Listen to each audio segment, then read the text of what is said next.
என்ன இது இன்னைக்குன்னு பார்த்து சீன் எதுவும் எழுதுறதே மனசு வர மாட்டேங்குது. இவன் வேற வந்து நான் தான் ப்ரொடியூசரு 70 லட்சம் நான் போடுறேன்னு சொல்லிட்டான்.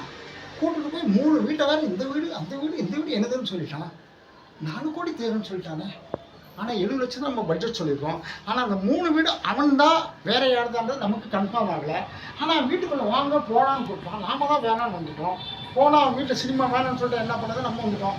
இருந்தாலும் அவனுக்கு தானே நமக்கு தெரியும்ல. ஒரே குழப்பம் பண்ணிட்டாங்க. செக்கு கேட்டு செக்கு வச்சிருக்கோம். இன்னைக்கு 25 லட்ச ரூபா செக்கோட வந்தான்னா அவன் ப்ரொடியூசர் இல்லைன்னா ப்ராடு. பார்த்து உனக்கு என்னன்னு பார்த்து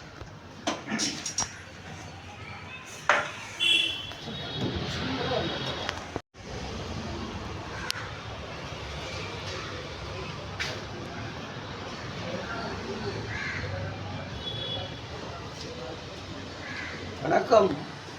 வாங்க வாங்க வாங்க. உங்களை தான் எதிர்பார்த்துருந்தேன். வாங்க உட்காருங்க. சொல்லுங்க.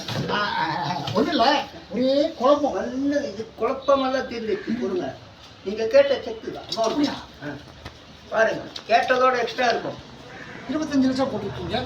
நீங்க தானே கேட்டீங்க. ஓகே, ரொம்ப தேங்க்ஸ். நடக்கணும்ல. சொல்லுமா, போட்டு பாருங்க. சரி உட்காரு. இப்போ இருங்க ஒரு நிமிஷம். ரொம்ப சந்தோஷம். நான் என்ன சொல்ல வரேன்னா, செக்கை கொடுத்துட்டீங்க. இதுக்கப்புறம் நான் பாஸ் ஆகிடுவேன். உங்களுக்கு ஃப்ரேம் வைக்கிறதுல மட்டும் நான் ரொம்ப கண்டிஷனாக இருப்பேன். உங்க ஏஜே தெரியாத அளவுக்கு உங்களுக்கு ஹீரோ ஆக்குறது என்னுடைய வேலை. Very good. சரிங்களா? அதுக்கு தானே நான் உங்களுக்கு இம்பார்ட்டன்ஸ் கொடுக்குறேன். நீங்க கேட்ட உடனே இப்படியா என்ன போட்டு அசத்துக்கு நான் எதிர்பார்க்கவே இல்லை. என்ன ஒரு விஷயம்னா, அந்த 3 வீடு காட்டினீங்களே ஒன்னொன்னா அந்த 3 வீடு உங்கள் தானா அப்படின்ற அளவுக்கு எனக்கு ஒரு யோசனை வந்துச்சு. செக்க நீங்க பார்த்தீங்களா, செக்க நீங்க. அதனால நாளைக்கு இன்னைக்கு டேட் போட்டுருக்கீங்களே, ரொம்ப சந்தோஷம். இன்னைக்கு செக் உள்ள போட்டுட்டு நாளைக்கு காலையில் பாஸ் ஆன உடனே நான் எல்லாம் ஏற்பாடு பண்ணிடுறேன். ஹீரோயினை நம்ம பார்த்துடலாம், கமிட் பண்ணிடலாம். பண்ணிட்டு ஷூட்டிங்கை ஸ்டார்ட் பண்ணிடலாம். ஒன்றும் பிரச்சனை கிடையாது. அப்புறம் உங்களுக்கு கொஞ்சம் காஸ்டியூம்ஸ் எல்லாம் மாற்றணும். சரிங்களா? உங்களுக்கு ஒரு மேக்கப் ஸ்டில் எடுத்துட்டு சூப்பராக ஒரு மேக்கப் ஸ்டில் செட் பண்ணிட்டு வேற லெவலில் உங்களை கூட்டு போய் ஹீரோயின் உட்கார வச்சு நான் கதை சொல்லப்பேன். Very good. ஹீரோயின் உங்களை பார்த்தா இவர் தானே ஹீரோ அப்படின்னு கேட்டுட்டு அசந்தம் அப்படியே. நீங்கள் அந்த டைமில் கொஞ்சம் லைக் ஹேர் ஸ்டைலில் கொஞ்சம் டிஃப்ரெண்ட்டாக வச்சுட்டு அப்படி வந்து அப்படி நினைச்சுன்னா ஹீரோயின் இவரா எனக்கு ஹீரோ, ஓகே சூப்பர் அப்படின்னு சொல்லுவாங்க. சரியா?